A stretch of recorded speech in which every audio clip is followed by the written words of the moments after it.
do that there. Right. When I was getting people ready, I was like, yeah, make sure you spruced up because the video is going to be on. And then look at me, I'm like fresh out the dog field. It's all right. Yeah. Well, I'm just dusted some hairs off because we just had a little play outside, just trying to calm him down. So he's relaxed now for a little while. Good stuff. Yeah, my lot are all flat on their backs asleep. So productive day by the sounds of it. Yeah. The sun's shining. Yeah, God, it was so much better than last weekend, wasn't it? It was horrendous. Certainly was. Good stuff. Right, like I said, we'll just keep this as casual as possible. Okay. You're like, welcome to the viewers who are watching us, and we're back on the podcast. I have decided to kick myself up the backside, get the podcast running. I was literally just saying to Sonia before I hit record that it's been so long since I've done one, that I was just like totally out the loop. But we're here now, and as you can see, I'm joined by a very special guest. So do you want to tell us a little bit about who you are, Sonia, and a little bit about Axel as well? Yeah, I'm Sonia, and I live in a small town called Cheadle in the Staffordshire Moorlands with my husband and 2 boys, and our dog Axel, who's a German Shepherd. He's 19 months old, and he's a very friendly boy, wants to meet everyone, and he's very good with people, and also he likes to meet other dogs as well, but he's also a little bit nervous, a bit fear reactive, and a bit frustrated sometimes because he wants to go and say hello. And we always wanted a dog, but never been able to have one because of working commitments in the past, and we didn't have enough time to be around for a dog. But things have changed now, and we have, and I'm working for myself, and my husband's at home more. The boys are grown up, so we've got lots of time to devote to him now.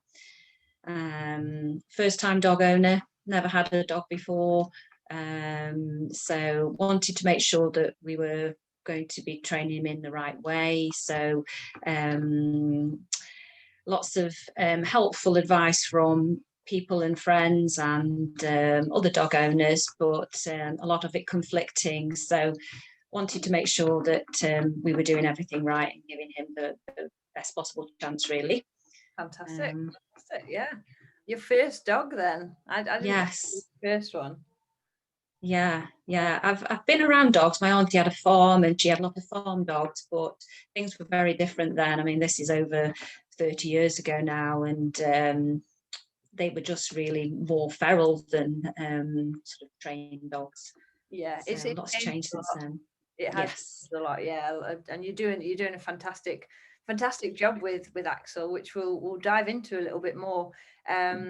In fact, let's go. So Axel's 19 months, so he would not quite have been a lockdown puppy, would he? But just about. What was it back? Yeah, I joined you in March last year, 2020, and he was 9 weeks when we had him. That was in the October of the previous year.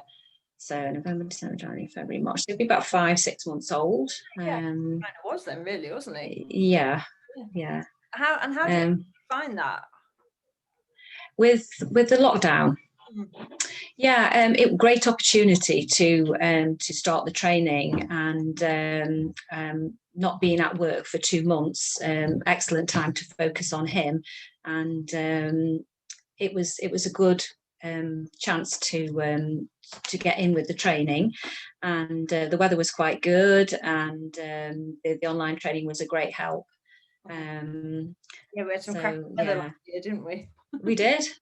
Yeah, lots of opportunity. When we first started, we did a lot of puppy social classes, and a lot of wanting to meet other dogs, and I think that's the problem we had initially, in that every dog he saw he thought he could meet and greet, but we're working on that now, and hopefully trying to get him to acknowledge the dogs there, but not always want to go and say hello. Yeah, and I'm pleased you picked up on that, actually, because it's very widely well, in fact, we'll come back to that, actually. So in the first lockdown, you found me online in March. Was that right? Yes, yeah. So That's right. It was through another member, another Claire, who sent me the link, and I thought I'll have a look, and that's where we started, really. Right. So you were with us from day one then in the lockdown group. I think I was a few weeks behind the start, but yeah, about a couple of weeks behind. But yeah. Brilliant. Yeah, you were. I remember you being almost the silent member of the group, like, and you were taking part because you were on the lives and stuff. But I never really saw a lot of what you were doing. No. I think you joined us in our scent group, didn't you? Did you come into the scent one? It was all the free training that you offered at the start. Right. Yeah. Starting with a scatter feeding and retrieve and drop, and it went from there. Yeah, I remember now, because we did so much in lockdown and so like many different things and that. And I remember that now. So when you came in then, so what were you specifically struggling with Axel? Well, I knew nothing about dog training at all, so it was really to start from basics, really, from holding the lead correctly to heel walking, everything really. I knew nothing about dogs or dog training, so it was just a blank canvas. So it was great to just start from scratch and just to go through things step by step. And things all link in eventually when you look back and you go back to the training and going back to the basics now, which is good to do because it does refresh your memory and keeps you on track, I feel. 100%. Yeah, there's a phrase in like the dog training world especially, that we say like the basic trainers want to work on the intermediate, and then the intermediate want to work on the advanced, and then the advanced will go back to the basics, because it's so important, isn't it? And I think it's you know, even if we talk about basic behavior, for example, I don't know, let's take a sit down and a stand, there's always so much in progressions that we can make on just a simple thing, can't we? Like, can your dog sit in front of you? Can they sit at the side of you? Can they sit in a park full of dogs? Can they sit, you know, that you can just, as you'll have learned, I'm sure there's many different levels to how far you can take stuff. Yeah, absolutely. Which brings me on nicely to what do you want to share a few of the things that you learned and that you really enjoyed doing with Axel during the first lockdown? I think it was just connecting with him, really, getting him to listen to me, but making it fun as well, which has been really the key, the engagement part, really, getting him to engage with me by making lots of games and fun, and then I've implemented that into the training. So that's been really good. He's keen to train, and he loves playing. So I think that's where we're on a winner, really, because he's just so excited to train because we make it fun. And he loves his toys, he loves his food, and he loves his fuss, really. So he's one of those dogs that you've got plenty of stuff already in your toolbox because of he just loves to be around people, doesn't he? Which he does. He's very sociable. He does. He's very friendly. Melts my little heart. He does. He's just got for the people watching and listening, if whether you're on YouTube or whether you're on the podcast, when I see Axel's videos, and I see this with a lot of members as well, but Axel always kind of stands out to me because he's kind of, as soon as you start doing something with him, he's like, oh, we're working, we're doing it. He's got that vibe about him, hasn't he? He's just he's lots of energy. He's very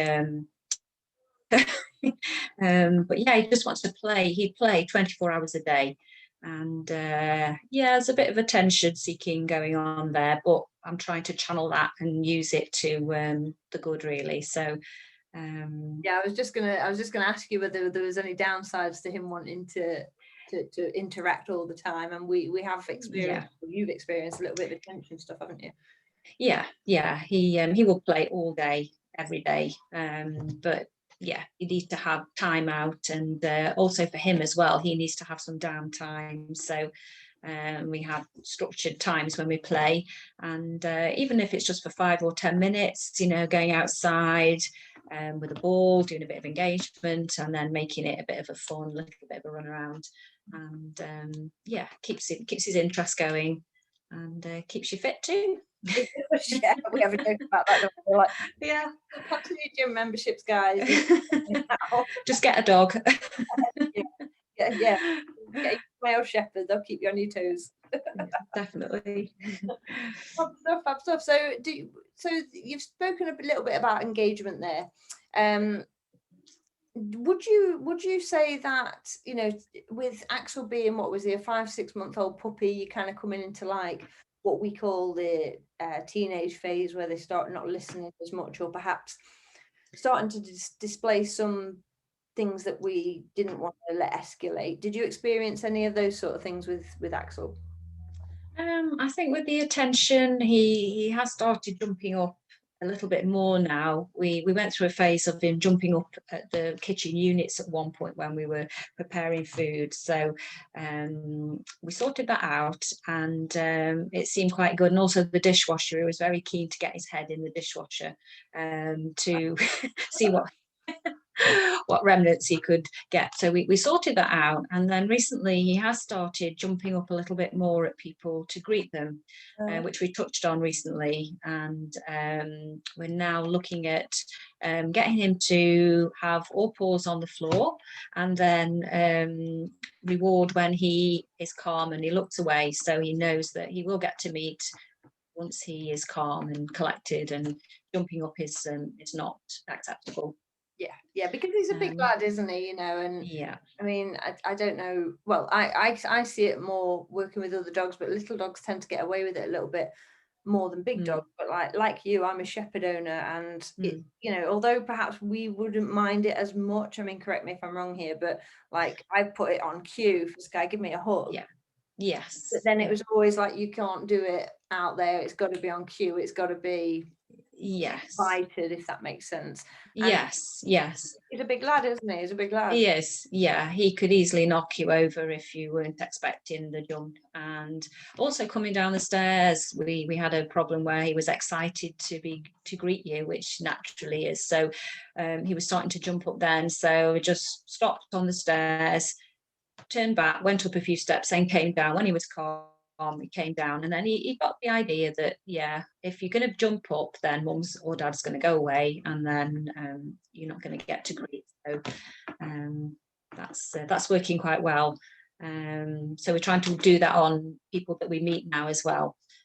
So now I know what to look out for. I can recognise the signs when he's about to jump up, that look in his eye, or that hesitation. Then yeah, I can intervene and call him away. Yeah, and it is, like you say, it is just that friendliness in him, isn't it? But especially with like the laws and stuff, and the weird people out there that don't particularly like dogs, it's not there. They see it, that they might interpret it differently, and yeah, you could be in trouble, I guess. Yeah, exactly. It's, and you don't want your clothes muddied up either. This is true, although I kind of succumb to the lifestyle and come in every night and I'm like, oh yeah, these were fresh on today, but I'm covered in mud again. But yeah, I guess you don't always want that to happen to you. No.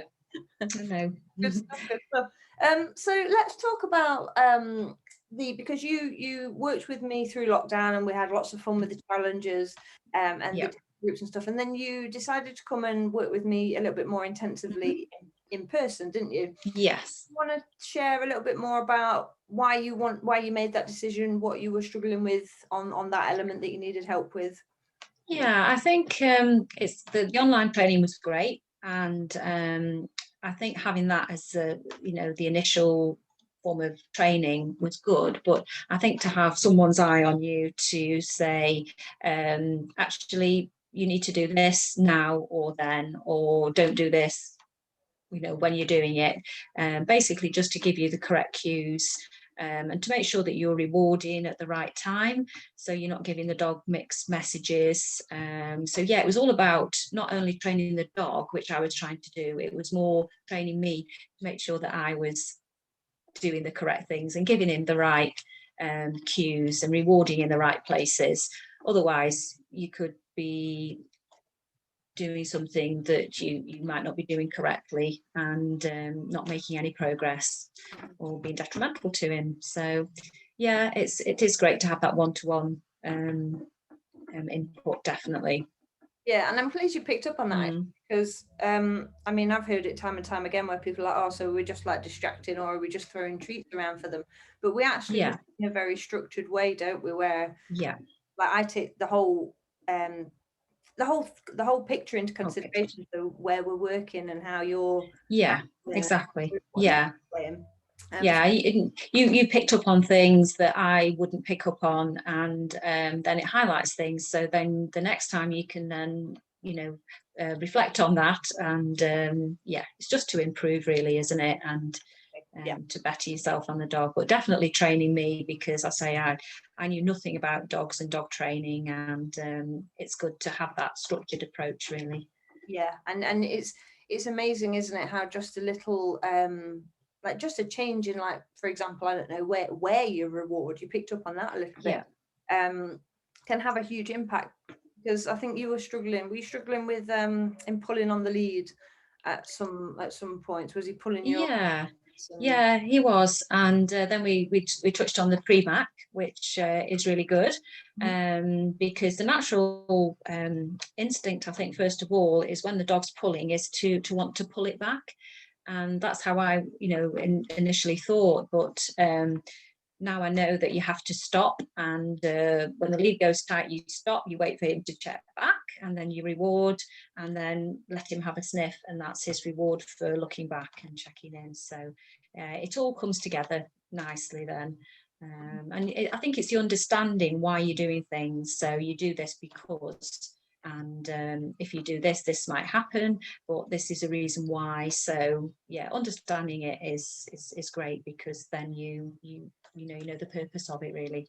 Yeah, and that's a really valid point, actually, because it's very easy to be told what to do, isn't it? But then, like you say, understanding that why, so why it will impact the overall behavior, because dogs do think, I wouldn't say quite differently to us, they have a capable cognitive function, if you like, but they view things like in an associative way, don't we? Whereas we think, why are you pulling me? You should know better, or etc. They don't think like that, do they? They think very much what they want. Another example I was thinking about is when the dog is off lead and you want to retrieve them, and if, for instance, they were running away and they weren't coming back on cue, if when they do come back you scold them, then they're going to think, well, if I go back to mum or dad or whoever, I'm going to get told off, so I'm less likely to do it. I'll just run off a bit more. But if you can think about that and understand how the dog would perhaps perceive it, then it makes sense. As much as you would like to scold them and say naughty boy or naughty girl, the fact that they've come back, and if you ran the other way, they might come back, and then reward that way. But just thinking about different tactics really. 100%. I mean, I've been totally guilty of it with Diggo. Like, dogs, they can be really frustrating, can't they? I mean, they can push you to the brink of destruction. Some dogs, it's like, and controlling our emotions is huge, isn't it? Yeah, absolutely. And also the fact that your emotions can impact on the dog as well. So if you're feeling angry, the dog picks up on that, and if you're feeling a little bit tense or anxious, that is sort of sent down the lead as well, isn't it? So it's being aware of your own emotions. Yeah, 100%. Especially, like, I don't know about you might not have seen it because he's your first dog, but like shepherds, they tend to be like really intuitive, and it's just, they're just on it, aren't they? You can't do anything past a shepherd. No. Talking to shepherds, Duke's joining in the conversation. Sorry, carry on. It's true. I think, if you're feeling a little bit uptight and you're out on a walk, I think your whole body language is conveyed to the dog, and that can make them uptight too. So it's just to be mindful of how you feel as well, because it's going to reflect on the dog as well. I love all of this. It's like I love hearing you talk about this, because it means that you've learned, and you've learned a lot of stuff, haven't you? Really, considering. I love learning about it and listening, and it's just like you've got like a hunger to want to learn more. So yeah, it's just great, because you just want to do what's best for you and your dog, really. So yeah, it's great, and that's part of being with the groups that we're in, because you get everyone else's input in evolution. So it's good to share experiences and see how people are progressing with their training, because you're learning from each other, and just sharing successes, as well as, you know, when things don't go right, it's you know, it's good to know that there are ways around it. So yeah, definitely, we've created quite a community, haven't we? And it's and like you say there, because I think it's easy to think that, like, when you start dog training, that it's all on the up, isn't it? But as we know, it's very different, and we have days, we have fantastic days, we've gone out, we've had a brilliant session, and then some days they're either not quite as good, or they're an absolute shambles. So like you say, being able to talk to just like-minded people who are going through the same things is quite supportive and useful. It is, yeah, definitely. Yeah, it's good to know that we're all in the same situation. We all want to get the best out of the training for us and the dog. So yeah, it's really helpful, and it's fun too. Yeah, we have all sorts of pajama parties and music being played and stuff. You've got to have it fun, haven't you? That's for sure. Yeah, definitely. Yeah. What was it? I was gonna.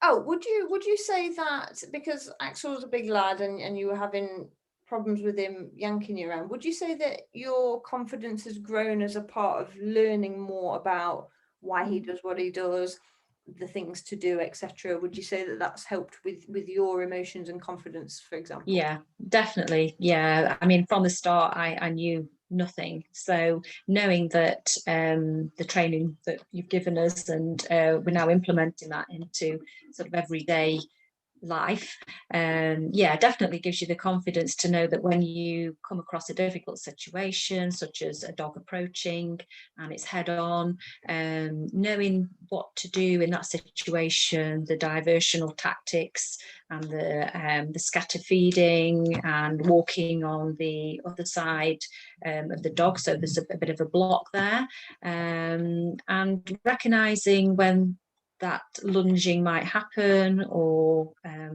bark might happen, and to get in there quick and just divert it. So yeah, definitely. Language then, I think it makes you confident then to go that bit further, and then you start to get a little bit brazen, and you start stalking people and their dogs, and using that opportunity to practice. And it's really good, just seeking out, you know, opportunities really to practice. I love that, because it's, I mean, I know as a formerly reactive dog owner, if you like, that whenever you used to see something, you just use, oh my god, I need to get out of here. But we can't live in that mind, that frame. Oh, is that Axel? Yeah, sorry. No, don't apologize. Life is we can't live in that world forever, can we? You know, it's kind of we have to push through that, because we're never going to avoid distractions for life, are we? You know, we need to build the dog up to be able to deal with the stuff that's around them. Definitely. How did you find it from going? But in fact, actually, you've probably been a member that's kind of hung around distractions probably the most, really, because he's been a friendly boy and because he's been quite so. I mean, correct me if I'm wrong. Did you used to hide in the shadows, or were you kind of like, no, we're going to go down and? I think initially, and before, I mean, I use a Dogmatic on him now, on his.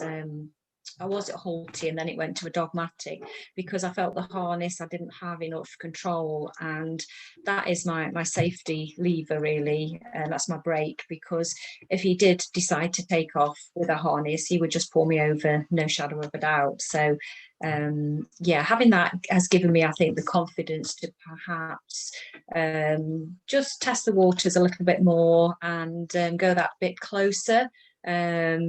having that confidence to know that I can, you know, pull him back if need be. So that's been a big help. They're so strong. I mean, I have head holties on both my shepherds, not necessarily because they're like yanking me all over the place, but you just never know, do you? And because what's Axel, 45 kilo or so, probably the same as Hunter? It probably is, yeah. He's not had him weighed since obviously the lockdown, but yeah, the last weighing was about 40 kilograms, and that was maybe 3 months or so ago. So yeah, he's probably touching on 45. Yeah, I bet he is. I bet he's the same as Hunter. I reckon he's yeah. You're knocking on there, but they've got the strength in them, haven't they? When they're absolutely, yeah. Done that a few times. Yeah, me too. Yeah, even if it's a scent of something, it like doesn't necessarily have just a dog or a cat or a person. It can just be, what's that smell? Like, yeah, especially going down a steep bank that's a little bit muddy, and you can soon do a superwoman. Come back with a brown yeah. Good stuff. So you I think you've always actively been a member that's you've really pushed yourself out your comfort zone. I think, you know, you go into places, and like there was only a video the other week in Elite where you were surrounded by, was it 3 or 4 other dogs, and you were using it as an opportunity. You'd actually spoken to them. You tell us? Yes. We were out for our Sunday morning walk, and it was a lovely sunny morning, and there was quite a few dog walkers out. And this particular day, there were about 4 or 5 people with 2 or 3 dogs collectively together having a chat and staying still for a long time. So we were approaching, and we were doing a bit of training around them. So I thought, opportunity here, we'll go a little bit closer and do some training. And the dogs were fine. And as we got a little bit closer, I just asked if they minded if I carried on doing a bit of training around them, and they said that was fine. So we did. And eventually we got within 6 feet of the group, and the dogs were fine with each other, and Axel sat down and I was feeding him, and the other dogs were quite happy. So that was a great result. But we didn't let them meet because I didn't want to encourage him to think that every dog he sees he can get to meet. So it worked well. And I think because it was a gradual thing, we were gradually getting closer and closer. We were desensitizing, which was good. Had it been a straight-in meet, I think it probably would have been a different situation. But not quite there on that day, is he? No. But we will get there. I think the head-on meeting when 2 dogs are approaching each other is the hardest thing for me. Me going one way, the other dog coming the other. There's eye contact there. It's head on. It's quite confrontational. So we are working on that, and using diversional tactics. But it also depends on the dog as well, because some dogs stare. Axel stares. He's a shepherd, so that can sometimes freak other dogs out.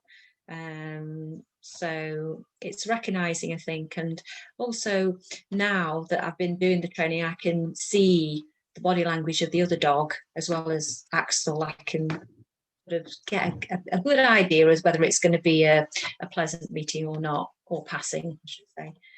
So it's good to have that heads up really on the body language.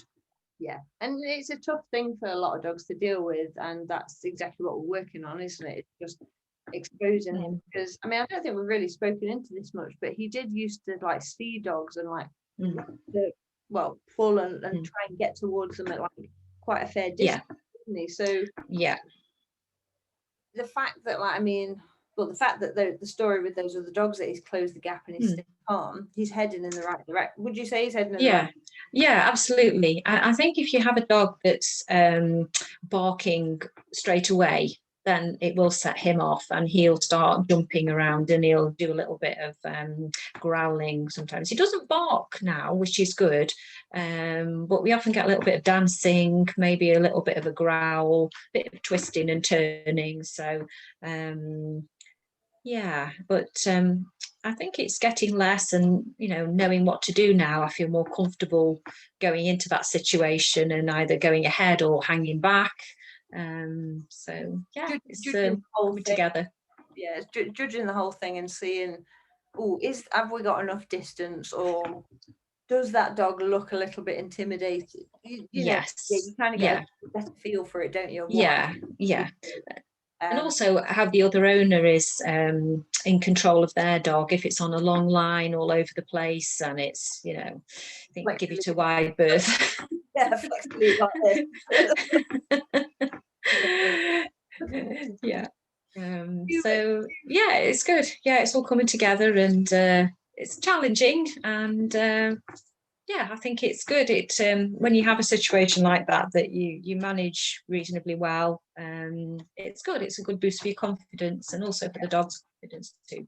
Yeah, because he's been going through quite a lot of well, for the listeners as well. Obviously, puppies go through a lot of stuff developmentally, don't they? So at 5 or 6 months, he'd kind of be coming into like his instinct stage and perhaps wanting to chase stuff more, bark stuff. Yeah. But he's not neutered either, so he'll have had a hormones phase. So he's actually been through quite a lot, hasn't he? His second phase, all that sort of things. And we're kind of at 19 months now, coming out of the other side into maturity. So if we can just nail this last little bit of this passing, he should be laughing. Yes. Yeah, that would be fantastic. Look forward to that day. I will get you there. Yeah. No doubt about it. That is when we do stuff like that, this is what we're doing. Yeah, that's what we're working on. Yeah. That's the goal. Yeah, and the goal you will get for sure. What was I going to ask you? Is there anything else that you think we should cover maybe on Axel's story, or want to pick up on? Just no, I think all we want really is a safe, happy dog, well trained, obedient, that you can take anywhere, stress-free walks, and just have fun together really. So that would be fantastic. Yeah, well, you're not far off really. You can go quite a lot of places with him, can't you? Yes. Just that last little nuggets. Yeah. I think once lockdown's eased as well, and we can go to more sociable places and sit outside at the pub or somewhere, to have a meal, it'll be great, because it will just increase his experience really of different situations. And that was a question I was going to ask you actually. Do you think he's missed out on anything through the whole lockdown thing? Do you think he missed out on, because I'm trying to think back, well, you tell me like your lifestyle, you mentioned a bit about the pub there and then sitting outside. Did you worry that you were missing out on anything?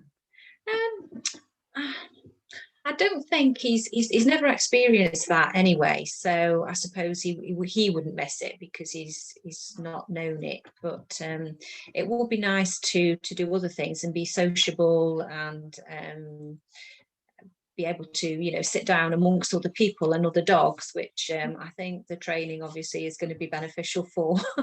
So once we reach that point when we can do that, then hopefully we'll have all these training skills under the belt, and he'll be more relaxed in that atmosphere. So look forward to that day.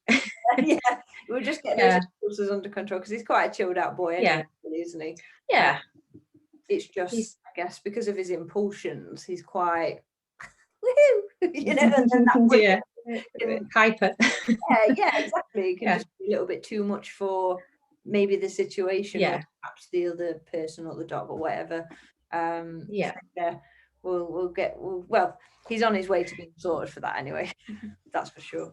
Yeah, should be good. Look forward to that day. Yeah, no, he's doing good. I'm so proud of how far you've come, really, because you mentioned the dogmatic earlier.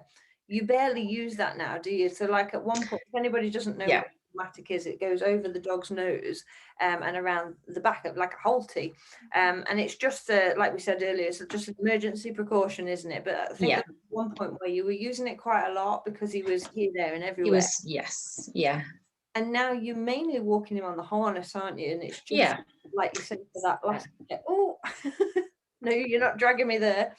Yeah, it's just an emergency. Yeah, we've probably covered that. It's been a long day, Sonia. It's been a long day. Maybe I should have some of my coffee, my big fat ass mug. Are you enjoying it? Is my final question for you. Are you enjoying it? Yeah, absolutely. Yeah, I love it. And I look forward to the training sessions immensely, because it just keeps you on track, and it gives you that impulse to, you know, to further your training, really. I love seeing him progress, and yeah, it's great, because that's what we're aiming for, really. And he's enjoying it. So, you know, that's brilliant that he loves it. Enjoying it. Yeah, it's great. Yeah, and it's lovely to have the members support as well, and to see how everyone else is getting on too. So yeah, it's cracking. Yeah, it's great community, isn't it? And just seeing, like, even week by week, like the goals that we set, they might be quite similar in proportion, but like we were saying earlier, you might still be working on, I've just got tracking in my head because that's what I've been working on. And for the last 4 or 5 weeks on my achievements, it's been tracking. Yeah, tracking. For other people, but it's that just made within that one thing, isn't it? It is. There's a lot of duplication what you do, which is all part and parcel of the training, isn't it? Just consistency and repetitions, really. So yeah, it is much the same every week, but it's just part of everyday training, really, isn't it? And walking, and just trying to get as many of those training factors in when you're doing your walk or your outings. Yeah, 100%. And like, yeah, we can say, all right, I can pass at 20 foot, and now this week I can pass at 18 foot, and then you know, and down and down and down until you get to your 6 foot or whatever it is that you're at. Yes. So yeah, the reps are where it's at. for sure. Good stuff. So you're enjoying it. Axel's an absolute dream, a heart melter. He is. Melts my heart every time he sees him, anyway, every time I see him. Would you recommend? Absolutely. Yes. Yeah, definitely. God. After all that. Yeah, absolutely. You can't beat that one-to-one, eyes on, and obviously the advice that you give and support. And yeah, it's definitely the way to go. Bless you very much. Thank you very much. No, you're both a pleasure to work with. You listen, you learn, and more importantly, you go out afterwards, and I can tell that you put the work in. You know, each week by week you come, and whenever I see any of the dogs, you know who's putting the work in, and it definitely shows, and it'll pay off. So good on you, Sonia. Thank you very much for sharing your story. You're welcome. Hopefully we'll maybe do a follow-on where you say, hey, guess what, listeners, I can now pass other dogs. Woohoo! That'll be the next update, guys. Won't set a time limit on that just yet.